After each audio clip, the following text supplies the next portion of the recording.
collaboration is a powerful force for good, especially if you're motivated to do good. You have to bring people around. I always say you're either at the table or you're on the menu. You decide. You decide. Welcome to Innovate or Evaporate. This is Christopher Day, your host. I am so stoked today to have the governor of Indiana. As the 51st governor of Indiana, Eric J. Holcomb is a trailblazer, turning bold ideas into transformative action. Under his leadership, Indiana has emerged as a powerhouse of innovation, blending a rich heritage of manufacturing with cutting-edge advancements in technology, life sciences, and entrepreneurship. A relentless advocate for modernizing infrastructure, fostering talent, and creating a globally competitive economy, Governor Holcomb has championed initiatives that fuel innovation across every sector, from groundbreaking tech partnerships to sustainable energy solutions. His vision is rooted in cultivating an environment where bold thinking thrives, businesses flourish, and communities prosper. Governor Holcomb's leadership is driven by a belief that innovation isn't optional, it's essential. Whether it's launching historic economic development projects, expanding access to education and workforce training, or harnessing the power of public-private partnerships, he's made Indiana a state where opportunity becomes reality. Governor Holcomb, welcome to Innovate or Evaporate. Good to be with you, and not as one of those antiques that's been left behind. So I'm so excited to have you on the podcast today. And this is as your second term as governor of Indiana is coming to a close here over the next, roughly 30 days. 27 days. Under 700 hours, if you're keeping score. That's absolutely amazing. I love it. And I've had the honor to get to know you over the last several years. Actually, maybe the first time we did some legislation 7 years ago. Absolutely. At your place, by the way. Thank you for hosting that big day. It's made a big difference, what came out of that policy change. Yeah, that's right. It was absolutely amazing. What I love is about Indiana is the open-mindedness of people, and how we truly like to work across the aisle, right, with each other, and how our governmental institutions interact with our private sector. It's absolutely special, but that doesn't happen on just by chance, right? So let's take a little trip down memory lane, and let's talk about how you grew up. So you grew up here in Indianapolis. You went to Pike High School. Let's talk a little bit about the household, your parents, the things you learned growing up. Well, I was pretty fortunate, quite frankly. I always say the West Side's the best side, and that's my Pike High School roots and Guyan Creek Middle School. And before that, I went to Pittsboro Elementary School, so even further west. But two loving parents probably, can make all the difference in the world. Very encouraging of my older competitive brother. Although I'm taller than he is, he's got to everything. His name's Brian, right? His name's Brian, and he always got to things first, and I got the. Is he taller than you? No, I'm taller than he is, by about a half an inch. But he always got things first, or I got the hand-me-downs. But it was a loving, household, and I think maybe most importantly, my parents, who probably wonder where I came from, although I know they know the answer where I came from, but no one's in government or politics or campaigns in my family, not just immediate family, but even going back some generations. So that just to me is an example of how they supported whatever we wanted to do. I always remember hearing busy boys are better boys. Like you're not going to, I don't care if you play violin or basketball or get into literature or all the above, you're going to do something. You're not going to sit around and be bored and get in trouble. So find it, and we'll support it, whatever sport it was, or hobby, or pursuit academically. School obviously was very fortunate to end up going to Hanover College. It had been talked about. My parents both went to college, so that was, I won't say expected, but was just kind of, you got to create your own, and good things can happen when you apply yourself. So was able to go to Hanover College, and that place had a tremendous positive impact on my life, my friends, the faculty that I kept in contact and still do to this very day. It's a small world, and the generations over the course of time start to blend together, Yep. and age becomes so much less of a factor the older you get. And they're still very involved in Hanover College faculty, very involved in my daily duties, and or friends that attended there before me, some of which have been part of this administration. One just left the office about 15 minutes ago. So it just shows you Walt Disney was right. It is a small world after all, and gets even smaller if you intend it to be so. So what were some of those things in your household growing up before you get to Hanover? Yeah. What are a few things that pop out? It was kind of expected to go to college to figure that out. But and were you into sports, arts, both? But like, what were some of the things your parents instilled in you? Any sayings or any of those types of things? Busy boys are better boys. Yeah, I mean, I'm haunted by a lot of the sayings that, especially my mother, I had my mother as a third grade teacher. So imagine going to English class and sit up straight, sit in front of Mrs. Holcomb. But it was also very good. But the expectations, and there's no BS in your teacher ever, especially when it's your mother. She kind of knows what your potential is. And then, my father was worked for Allison and Rolls-Royce, so here locally, engineer. Mother was a teacher. So they knew whether I was applying myself or not, and Yep. they very much supported as not just me, but even my friends, very involved in sports, just kind of growing up, whether it was in the street or the backyard or the driveway or wherever. We kind of traveled, me and my buddies traveled together like a pack of dogs, and those kind of 6 guys are still the closest friends I have in this world, and we'll be together before the end of this term. In January, just like we were in the beginning, and a lot of kind of highlights, Indy 500 races. Yep. Or NBA All-Star Game. We all get together all the time, but, developed a lot of good, not just neighborhood, but elementary school, middle school, high school relationships growing up, and largely revolved around sports. Yep. Just hanging out together and growing up, learning about life. We built a basketball full court at the residence. Before I got elected, as I was on the campaign trail, I would go shoot and make a basket in every of the 92 counties. And it really was kind of harkening back or reminiscent of growing up and not being even competitive, but just shooting baskets with your buddy.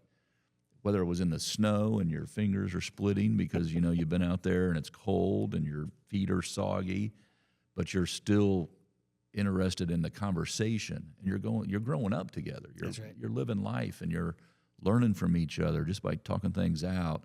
And so that's really why during the campaign I said, I'll go meet you wherever you are, whether it's in a barn shooting hoops or on the side of the barn or in the biggest gym in America or at the firehouse, you name it, I'll show up at the city park. And so I would meet with mayors or street department folks and at the city park and shoot hoops and just talk. Yep, that's awesome. And it was, that has a way of breaking down barriers if you go into some inner city or out to the farm and just shooting some hoop, and it's about as quintessential Hoosier as you can get, too. Like sharing experiences together, right? It develops incredible, deep relationships. And you don't have to prepare. Yeah. You can just be you. Yeah. You don't have to, try to go 10 for 10 either. People are going to miss shots in life, right. And you just learn from it. Who was it that said that? Was it Wayne Gretzky? We miss 100% of the shots we don't take. Yeah. Yeah. So true. And you learn to talk about the future. Wayne Gretzky also talked about, skating to where the puck was going. Yep. And we've tried to do that here as a state as well. So, all right, so you go to Hanover, and your major was U.S. history, right? Yep. And when you went into the Navy. Yep. Got out of, actually, that's an interesting kind of twist in life. Went to Hanover, and this was just before Desert Shield storm happened. It was being talked about. Everybody knew something was going to happen. And I went and saw a fraternity brother of mine who wasn't there when I was there. He was older and still now a very, very good friend, but he had just gotten back. He actually worked for the NSA, and he had just gotten back from Riyadh, of all places. And so he was back visiting his family, and he had been stationed in Moscow, so he had lived this life that I had kind of heard about from afar. Didn't really know him. My fraternity big brother knew him really well. And so my big brother set this meeting up, and this is you're out of college at this point? I'm out of college, by living couple at years home. Or No, just months. And ended up setting up a meeting with Tim, and in the time that he was back home visiting family, and I got to talking about how I had this easy life and never really done anything for anybody on a scale that I'm a student of history. I know what people have done for me and for everybody else, and the sacrifices they have made, like these people here, Yep. and that are on these walls in the governor's office. And I want to do something more consequential than just going out and getting a job. And he basically said very bluntly, like, shut up and step up. And that's amazing. There are ways you just got to quit talking about it. And like, you're going to talk yourself like around it or delay it. And so I signed up and joined the Navy and told my parents after the fact. And I had some other options. I was talking to someone out in California about moving out there, had a place to live, but that was interrupted by a conversation with Tim, and thankfully so. And so I was able to do 6 years in the Navy, and I was living overseas for the last 3 of the 6. And was that in Portugal? That was in Lisbon, outside of Lisbon, Oeiras, Portugal, at a Sint Iberland, little underground NATO war headquarters, primarily focused on the Iberian Peninsula, obviously. And then it was, okay, you're basically at the point to where you start to think about career or coming back. Yep. And I decided to come back, and I moved into southern Indiana, or I moved to southern Indiana into the home my mother was raised in. My grandmother had just passed away. And so it was a very easy kind of transition it wasn't hostile buying my mom and my brother out of their portion of that estate. And and I loved history, and we had always spent, holidays down with my grandparents in Knox County, Indiana, full of history everywhere you look. And I just, thought I'll figure it out. I remember talking to my parents, like, what are you going to do now? And I said, I'll figure it out. So the joke in my family is I always say, I'll figure it out. So when you were wrapping up your time in the Navy, you hadn't yet made up your mind that you wanted to have a life in politics yet. You came back to Indiana. Furthest thing from it. Really? That's interesting. That's wild. Yeah. And it's interesting because I moved into this home that we go to for holidays, where my mother was raised, and right down the street was a basketball court. And there for a while, I wasn't in any rush. I had saved enough, and I would go down and just dribble and shoot by myself. And think. And kind of took my time, didn't rush.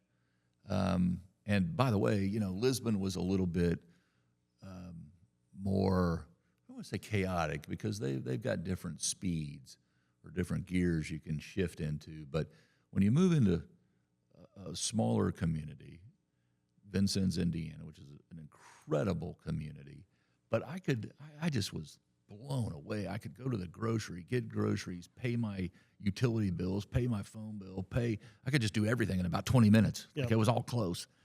And I wasn't used to that. Like, I was used to these things, going around town and doing one-offs. And so I loved it. I loved the history. Ended up getting met. Someone said, you talk about the same constitutional issues that the congressman down here talks about. So my career started as a driver for a congressman, and at a very, I'll say below minimum wage levels. And it was almost like a patriotic duty just to try to assist. Didn't know it would ever last. And one thing led to another, and ended up managing one of his successful campaigns, and got to know a lot of mayors around kind of southwestern Indiana, and kind of south central Indiana, and I just really enjoyed that part of it, and more so than anything else. And that led me to just getting to know folks. And then along came a guy that was being talked about, Mitch Daniels, to run for governor. And I got into that long line, that parade of people that was trying to encourage him to run. And you became an advisor to Governor Daniels and also Senator Coates, I believe, right? Yeah. What I love about this story is the sacrifice. So you follow your passion, right? Become a driver for a congressman, following your passion, taking some tough times from a pay standpoint to build networks, build relationships, do what you love, and then great things seem to happen. So talk about that transition then into Governor Daniels' administration, and was Senator Coates before or after that? After that. Yeah, so I worked for Mitch for 10 years in one way or another, very kind of as a volunteer associated with kind of the draft movement to try to convince him to run back. Went out to D.C., went to his office. He's the budget director for the free world, worked for President Bush at that time. Yep. And added my name and thoughts to the list of people who were encouraging him. And I remember he said, "Who sent you?" And I said, I come on my own. Don't represent anyone else. And then it got this is in D.C.? This is in D.C., in his office, yeah. And it left him with some things to review that were just my thoughts. And the very next day he called me before 8 a.m., and I had put some things down in writing and on paper. And he, to his credit, and I remember him taking what I sent him and he kind of threw it on this sea of paperwork on his desk. And I thought, will he ever read that? Like, was that for naught? And he did. And he wanted to talk about that, and that's what kind of set into motion me meeting someone who you'll remember very closely, Bill Osterly. Yep. So Mitch had reached out. He called me, and he also reached out to Bill, and then Bill and I met at the Double Inn Diner in Brazil, Indiana, over a breaded tenderloin and coconut cream pie, and that meeting lasted a while. And I didn't want a job, kept saying I don't want a job. I just want him to come home and run for governor, and that would be the best Christmas present of all. Ultimately, he took his time and decided to do that, and sold the house in Vincennes and moved up here because it became.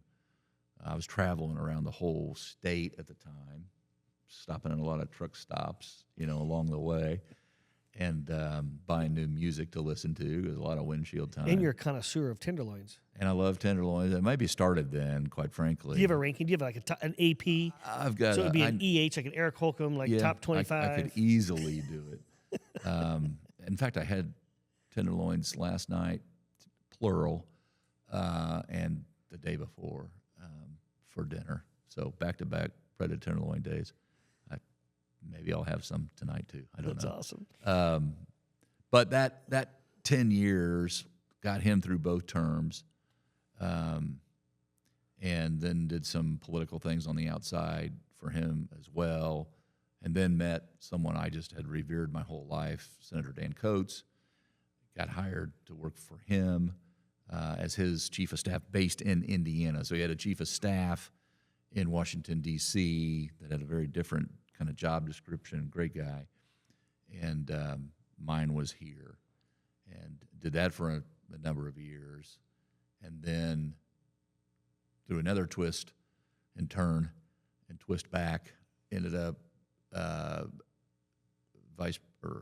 former Vice President Pence, former governor of Indiana, asked me to be his lieutenant governor. His lieutenant governor had sought her dream job at the time, and she's been there ever since, the president of Ivy Tech.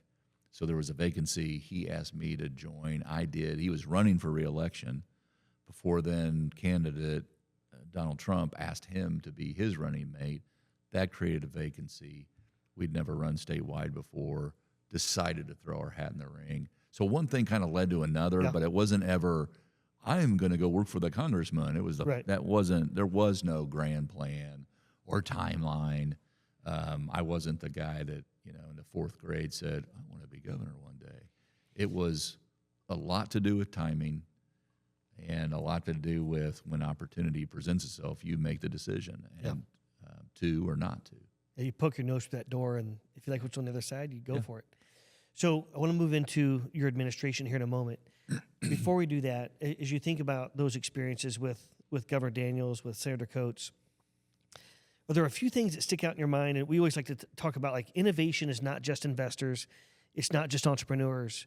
It's policymakers, right? It's philanthropic leaders, education leaders. It's all of these folks that have a hand in the innovation pie. And one thing in Indiana, we're ranked as one of the highest regulatory environments in the country, right? What are some of the things that you learned around how to think about policy making, leading disparate stakeholders throughout those years with Governor Daniels and Senator Coates that kind of formed as you came into the governorship, how you might approach things? A lot. Another long list. One, collaboration is a powerful force for good, especially if you're motivated to do good. You have to bring people around. I always say you're either at the table or you're on the menu. You decide. You decide. We have the largest duck farm in Indiana too. There you go. Talking Maple about Leaf being on the menu. And so that collaboration, which often then leads into, are you aligned or not? And we've come a long way. It certainly didn't start with me, but we've almost built it into the business model to align with other stakeholders, not just have them at the table, but to say, we're all going to put skin in the game, not just going to be government. If you're relying on government to solve everything, you're probably going to be doing this in 10 years, in 20 years. You're not really innovating. Right. But if you can get the philanthropic community, if you can get the corporate sector, if you can get the government sector, state, local, federal, if you can get academia to all sit around the table and say, here's the skin I'm putting in the game. Good money follows good money. Then good things tend to happen, but you got to have a plan. That's something I really learned from Governor Daniels is every single year he was, in his words, aiming higher. And so it was never good enough, which was the absolute right way to approach everything, even if you're number one. Yep. Even if you got a great regulatory environment, somebody maybe else more important if you're number one. It is, because everyone else is learning from your trials and tribulations and your shortcomings and your successes, and they get to skip a lot of steps to catch up. It's true. And so I would always say we've got to always have a plan that's always being updated, and it's not enough to cast a vision. You can't be rhetorical about this job. You have to, have a vision. That attracts a lot of people who are drawn to the cause, to implement a plan, and then measure, hold yourself accountable. The voters will too, but hold yourself accountable, which is oftentimes a lot more harsh than I think the electorate can be if you're truly trying to meet your potential. So did you write the book, Leading the Revolution? Yeah. That was before? That was when Mitch was leaving, 2012, I think. That was in 2012. So a lot of these experiences led for you I shared that I wrote it with Mitch right in this office. His desk was over there. And I came in and let him know that I wrote a book, and he was signing papers. I'll never forget it. And he looked up and he said, when did you have time to write a book? Like, were you taking time off? And I said, like midnight to 2 a.m. That's my time. And that's when I did it, by the way. And he said, well, I'll take a look at it. And I said, no, I'm not asking permission. Like, it's done. Right. Like, it's going out. You're just going to read about it. So I'll give you a copy so you don't learn it, from the street. That's awesome. But he's read it, I think, a couple times, actually, over the years. And it's just a bunch of lessons on his courage and his execution of the duties. All right, so let's talk about the last 8 years. $126 billion announced committed capital investments. Yep, that's over 2,000 projects. Yep. So let's just hit a few. I know there's too many to hit all the highlights. Let's hit a few of the highlights that you're the most proud of that you think will help transform Indiana. Yeah. I think where we've leaned into new spaces, that being into research, not just resting on our laurels saying we're the number one manufacturing state in America per capita. It's what comes before the manufacturing, back to the innovation side of the house or ledger, and the creation side, taking an idea to scale, and then production, and then distribution. And so to have a hydrogen hub awarded, to have a biotech hub awarded, to have a microelectronics hub awarded, to be able to build out those ecosystems that have to do with the future of mobility, whether it's battery companies or semiconductors or packaging for semiconductors, those not just leanings, but those investments that will determine if our 5 auto OEMs that we currently have here, and AM General, and RV production, and in the marine sector, boats that we manufacture, the future of mobility in general is dependent on those places where the R and D occur. And whether that's in life sciences or plant, animal, human health, life sciences, that's all now starting to occur here. Manufacturing isotopes, not just transmissions.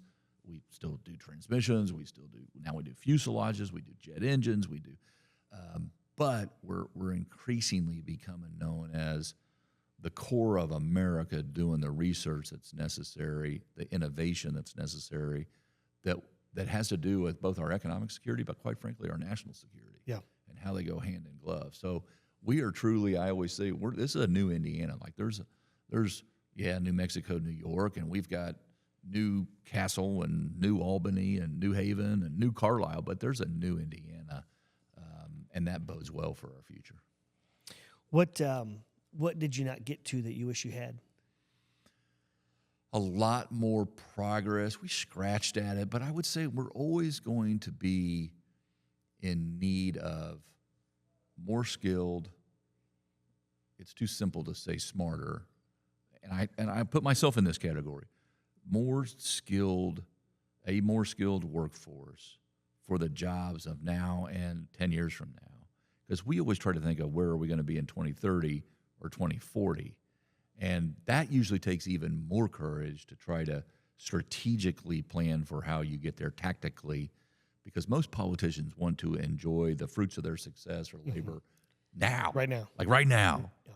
So everybody else is. But when you're making investments that are 6, 10, 20 years down the road, and so, our literacy rates have to improve, our folks skilled to go right into a career coming out of high school have to improve, our college rate has to improve, our health and wellness rankings across the board need to improve. And we've taken some giant steps. We've done some things that we've just never done before, unprecedented funding and policy adjustments on those fronts, but it's going to take some time to realize the actual improvement. And then we're going to need to do some things between now and 2030, 2040 that I'm not even thinking of. Yep. And so addressing the unknown will take a lot. Will take a good team. Will take the right motivation, and that's my successor's successor. You know what I mean? So I'm not saying all the pressure is just on whoever follows me. Right. It's the ongoing. It's taken us this long. 20 years ago, Mitch Daniels came in here. We were delaying payments to local schools and to local governments. We had to right the ship from a fiscal perspective before we could ever dream about making quality of place investments into rural Indiana or suburbia or even urban Indiana. He tells a story about, I think at the toll road, the cost per car was roughly 15 cents or something. We were charging a nickel or 8 cents or something or other. Yeah. It was like, well, let's change the price. Yeah, our cost was more than what the revenue that you brought in was. Yeah. And so, you're going to go tilt sooner or later. Yeah. I mean, that's what we were doing. We were just racking up debt. And by the way, so he leases the toll road for $3.85 billion. Yep. There's never been a deal of that size since. So he, carpe diem, struck while the iron was hot and the market was open, got a fantastic deal, and then now fast forward to me, 2 governors later, renegotiated that toll road lease, threw another $1 billion in cash off, took $600 million of it and put it on I-69 and moved up the completion of I-69 3 years. Think about, that was 2027 when that was supposed to be completed. And because we had cash, we shaved it back to 2024, not so it would be done before it was because we had cash. Massive impact. Think about how much money we saved between now and 2027 Yes. in just interest or inflation. Massive impact. And it doesn't happen unless you're willing to think outside, the proverbial government box. So to summarize, before we get into rapid fire questions, congratulations. So here's just a few things, and tell me if I forgot anything big. By the way, I didn't realize the story you just told. That's amazing. So 3 federal tech hub designations that you mentioned earlier. Yep. 4 of the Magnificent 7 have announced major projects here in Indiana. Yeah. $126 billion in capital investments announced, over 2,000 projects. Yep. You have the split of Purdue and IU, so now I have 2 R1 research universities right here in Indianapolis. Urban Should be campus. so powerful. Yep. You have the emergence of we have defense tech corridor, med tech corridor, hard tech corridor, the quantum corridor. Yeah. Did I miss a corridor? Medical device. Medical device. Yeah, med tech. I mean, you're driving at it. Yep. What other big? I probably missed a half a dozen other big ones, probably even more than that. Anything? Well, yeah, the auto industries, and our aviation and aerospace industry, plastics actually as well. A lot of innovation going on in that front. Yep. When you can take watermelon rinds and make 100% biodegradable toothpaste caps. Yes. Like you're onto something. Yeah. I mean, that's good for the world. Yeah.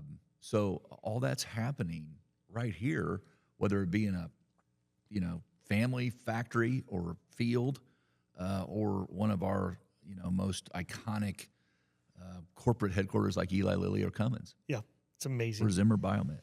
Well, congratulations! It's been one heck of a run, and so now we're going to enter the final sprint here. Sweet. 4 quick questions. These can be 1-word or 3-word answers. Or we call it a rapid fire round. So, what is one widely accepted idea that you think needs to be challenged? I would say people need to be challenged, especially people who are rhetorical.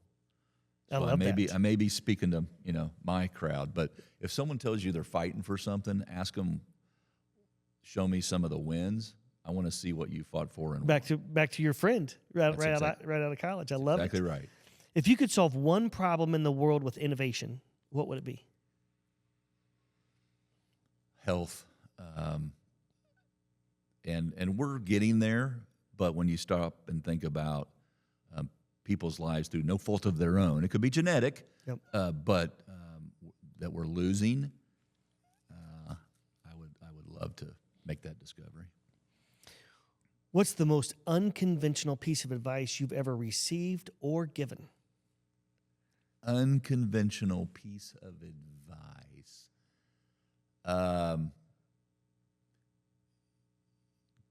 Don't play by the perceived rules. Ooh, I like that. That was provocative. I like it. What is the most important thing to do to keep up with a world that is changing faster than ever? Be bold, not rhetorically.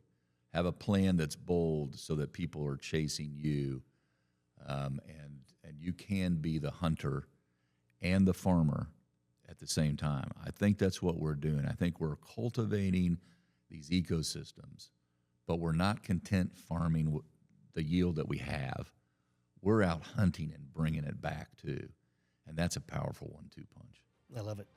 Governor Holcomb, congratulations. 2 highly successful terms. You have placed Indiana in an incredible position to be very successful on the global stage in the future. And it's been a pleasure chatting with you today.